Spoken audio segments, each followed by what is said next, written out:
Hello, Bernie Borges. Welcome to the Doing CX Right show. Hello, Stacy. Sherman, thank you so much for having me on the Doing CX Right show. Well, I don't even know where to begin because we have so much in common. And I've been on your show, Midlife Fulfillment, and it is truly really good. So I will put that in the show notes. But also, the whole aspect of working in a company and doing also your side passion projects at the same time, which is what I did in corporate for so long. So, so much to say. But let's start off with you saying what you do professionally. Who are you, Bernie? Well, professionally, I am the Vice President of Global Content Marketing at iQor. As you know, iQor is a leading BPO in the CX world. I really consider myself a content marketer. iQor is my first, really my only CX company that I've ever worked for, and BPO for sure. But I've been doing content marketing for more than 20 years. I've been podcasting, Stacy, for about 10 years. And I love, love, love the podcast medium, as you know. So that's a little bit about me. Yes. And we just got to meet in person and hug at PodFest, which is, we could have a whole episode just on that. But the point of story is we actually hugged in person. Yep. It was great. What a gift. Yep. So what is a fun fact that people might not know about you, Bernie? Give me one. Well, actually, I'll give you one. You already know this because when we had that group dinner at this event, then we had this little fun exercise where we went around and everyone shared a fun fact. So I'll repeat the fun fact. It's the one that I think is the most fun. And that is that many years ago, and I'm talking decades ago, I went on a double date with Ted Danson and his wife and a lady that I was dating at the time. And the funny thing is, the lady I was dating was like, "Hey, do you mind if we double date with my sister and her husband?" I'm like, "Sure, no, okay, yeah." And she's like, "You might recognize him, but this was before he made it big. This is before he went to Hollywood. This was back in New York City. He was a model, and he was a famous model. He was everywhere in New York City. So I recognized him as a model, and we went to Central Park, and we had a fun time. So that's my fun fact. I went on a double date with Ted Danson before he actually became a big, big star." Yes, that is a really fun fact for sure. And with all the experiences that you've had beyond that, I want you to reflect on 20-year-old Bernie. And based on what you know now that you didn't know then, what would you say to the younger you? So, Stacy, there's so much that I would say to the 20-year-old version of me, but I think, to be succinct, the one thing that I would say above everything else is think bigger, be bolder, go after more, take more risk, calculated risk, but take more of them. Just be bolder, think bigger. That's the one thing that I would say to my younger self. Be bolder. Well, speaking of bold, because a lot of companies are not taking the risk and not taking the chance and not bold around customer experience and doing it right. Let's talk about that because I want people to be bold. I want them to be intentional. And so when I say doing customer experience right, doing customer service right, which are different, what does that mean to you?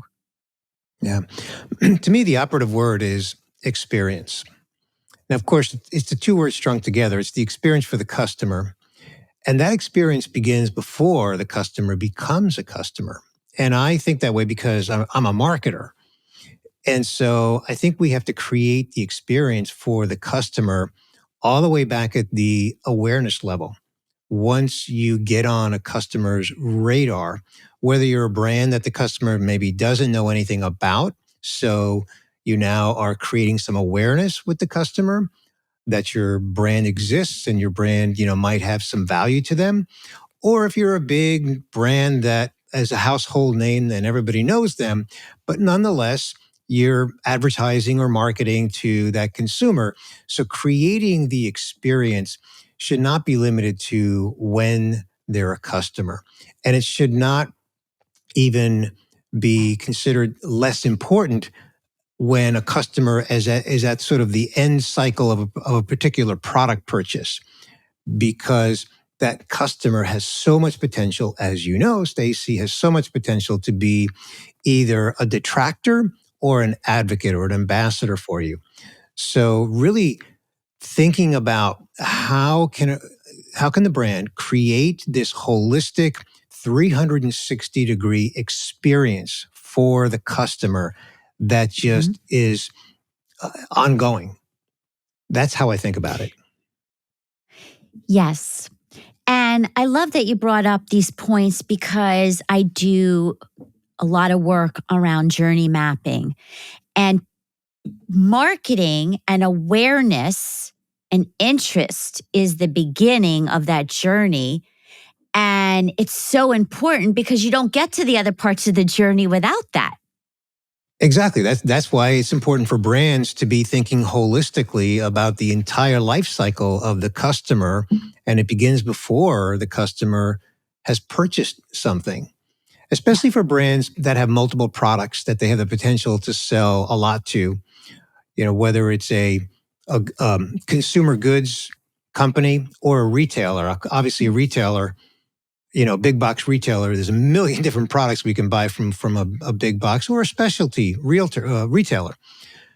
But thinking holistically about the customer, I think, is where a lot of brands, I think, miss the boat. Now, that said, many brands do it that way, do think holistically. And I think those are the ones that are doing it best and having the most success.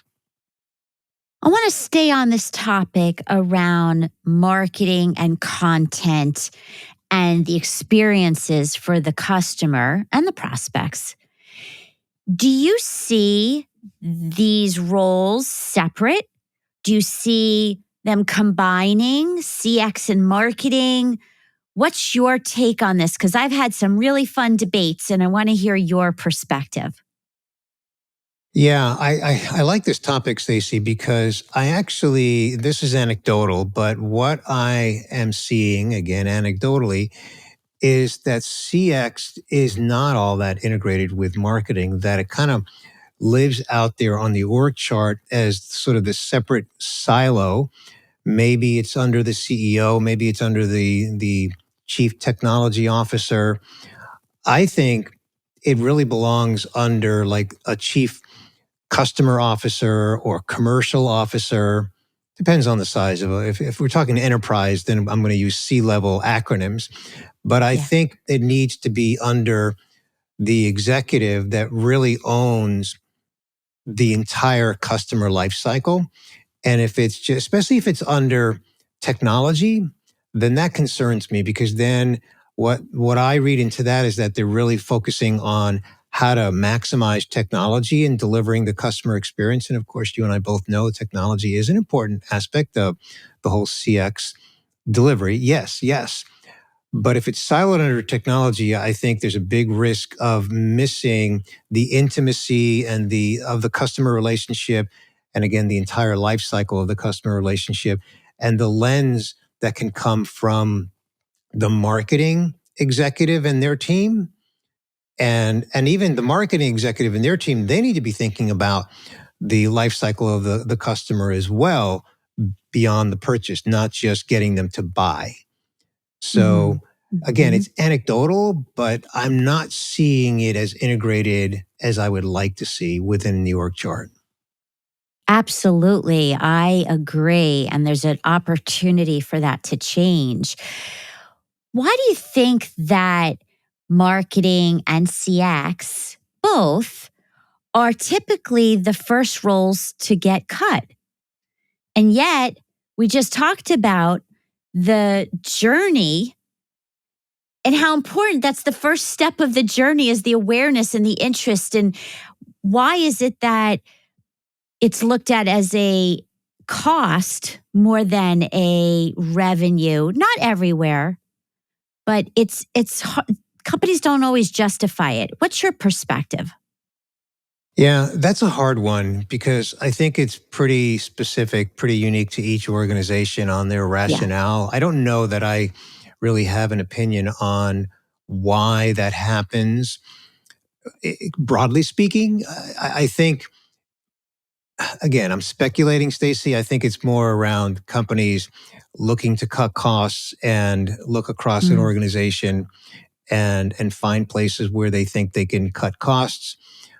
Maybe in some cases, they're prioritizing things like engineering or product development or sales, and then finding other places where they're just going to cut costs.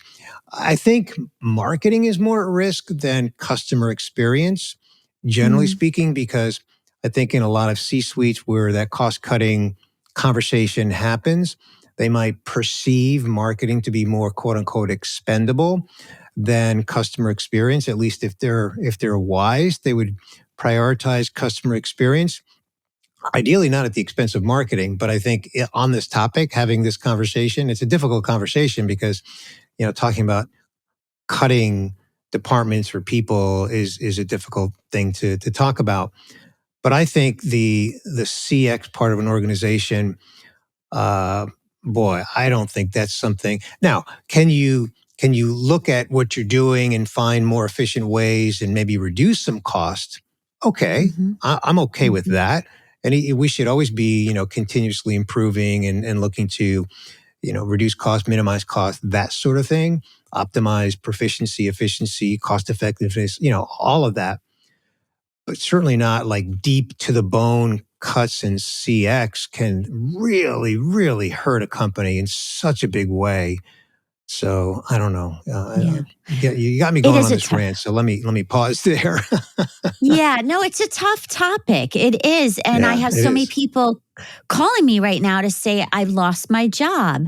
And it's painful to me because obviously the loss, but also it's such an important role in these companies. And I believe we have an opportunity to educate and to make the companies not be short sighted and realize that if you're not focused on the customer, there is no more customer, Yeah. right? There's no more business. So, like, don't be short sighted. Stacy, you and I just met for the first time in person at an event, as you mentioned earlier.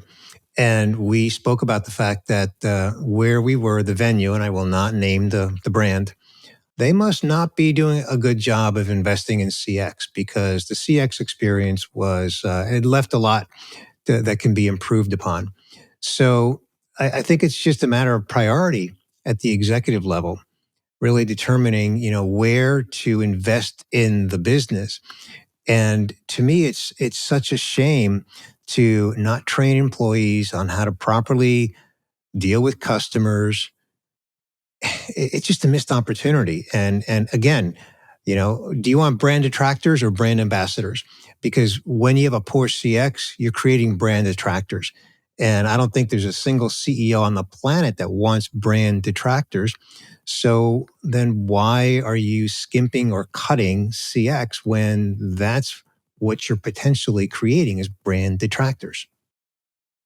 Yes. Now, I want to highlight something you said, which relates to anybody in any business.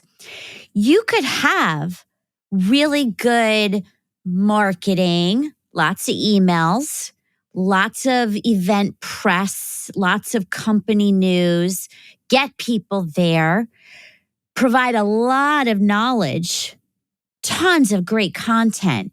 What's interesting, again, with the customer journey is that when there's something that doesn't go right, it can affect the whole journey. And in this case, and it's not a secret, it's related to not the event, but the hotel. That's Right, one example. right. And I'm glad you made that there's distinction. yeah, and there's pain. There's real pain that people felt about the hotel, and it had nothing to even do with the content of the event, which was Right, fantastic, and the people are exactly. fantastic. Yep. So I want people to realize that what in your business, you could have the best business, but what are the other outliers that affect your business that people are going to remember? Yeah. And I think the other point that you're making here is that people react emotionally. We are emotional creatures. And most buying decisions are emotional, even B2B buying decisions, which is a whole nother topic. It's a whole nother podcast. But when you think about the customer as a human being who's an emotional creature, and then if we have a bad experience, we don't like it. There's like you said, there's pain there, and we're likely to share that with people. I forget. It's been a while since I read this, so I'm probably going to butcher the statistic, but something about unhappy customers tell 10 people versus happy customers might tell one or two, or something to that effect. It's orders of magnitude where an unhappy customer is going to tell a lot more people about their bad experience versus a happy customer speaking about their good experience. Yeah. So let's go to a little bit of a different topic, though you do marketing and content for this, but let's go to the customer service industry, and particularly business outsourcing is a hot topic. Because people don't always they want to focus on their core business, and so they outsource different functions.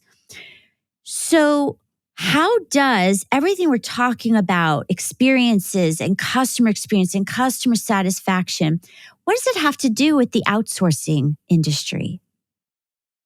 Well, I don't know if the following statistic is current, but I remember reading that about 50% of all brands globally outsource their customer service. Okay. So it's pretty simple math. Half outsource, half don't outsource. So I think that there's a growing trend for more outsourcing. And it's not a complicated topic, Stacy, in that delivering customer service, that is complicated. The infrastructure to set up a customer service organization, think about the entire infrastructure.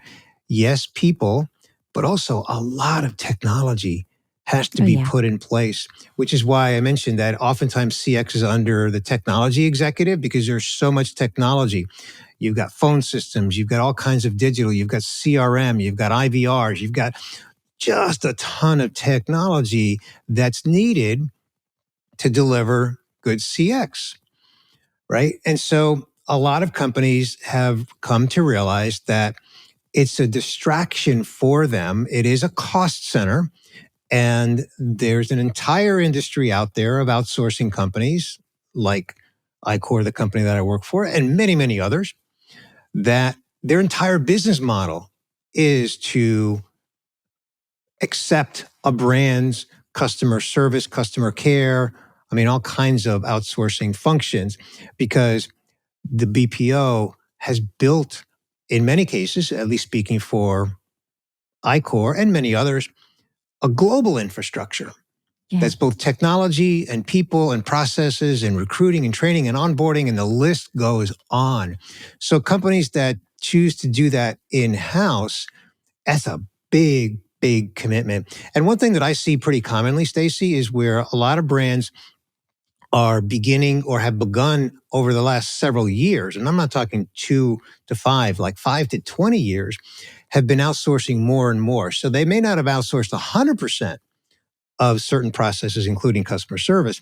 They may have outsourced initially 10% and then 20 and then 50 and then 70 and then 80. And before you know it, they're down to just a small sliver that's in-house. And the majority is outside, because over the years, I've seen this at iCore where those relationships get built, the performance gets delivered, it's proven repeatedly, and it's just an effective way for those customers to deliver customer service and do it in a way that works for their business. Yes. And I used to work for a competitor. So it's fun to talk about this topic, as we know immensely and deeply. And I would say whether you're outsourcing customer service work or other work, or it's on site and you're using a BPO to augment the call volume if there's overflow on seasonality and such. There's a huge need for better agent experience. And that's what I was doing at a BPO, is really making sure that the agents were fulfilled and empowered to deliver on the customer promise. And it's a huge topic. We were speaking before about job cuts and people leaving jobs. My gosh, the attrition rate of call center agents is a pain point.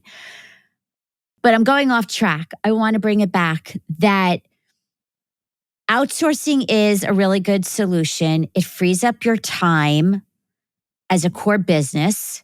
There's lots of use cases. It's not just customer service, right? That's right. That's right. Yeah, we do a ton of back office work for big brands.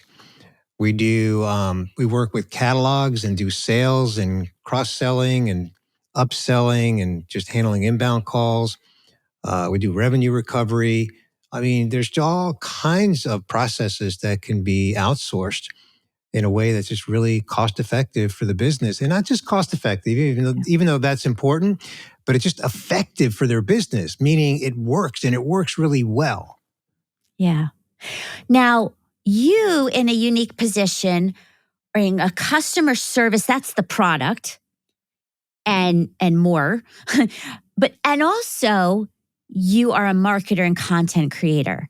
So the question is, people listening who are in different companies, how do you build trust for the brand?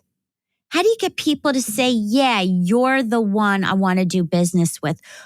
What is your advice to these people? Well, certainly it varies depending on the industry, right?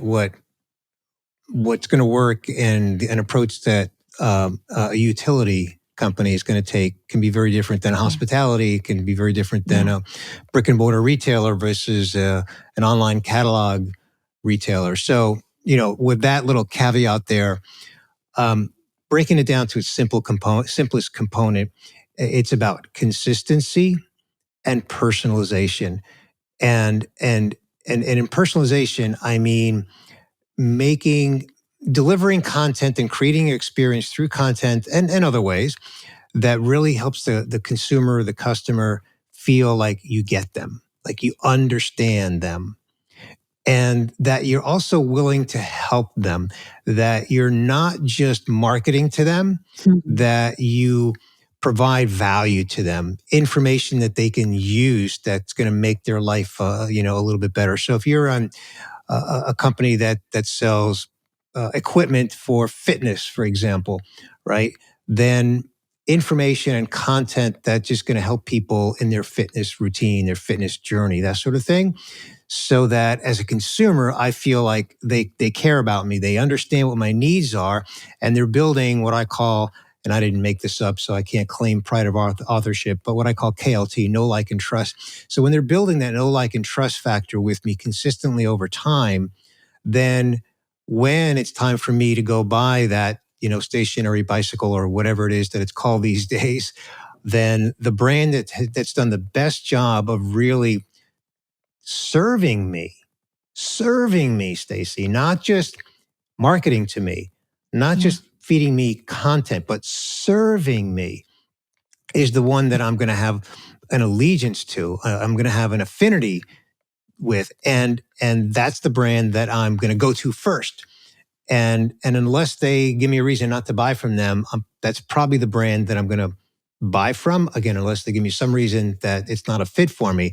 But wouldn't any brand want to be the first one that the consumer turns to, so that they've got the first opportunity to capture their business?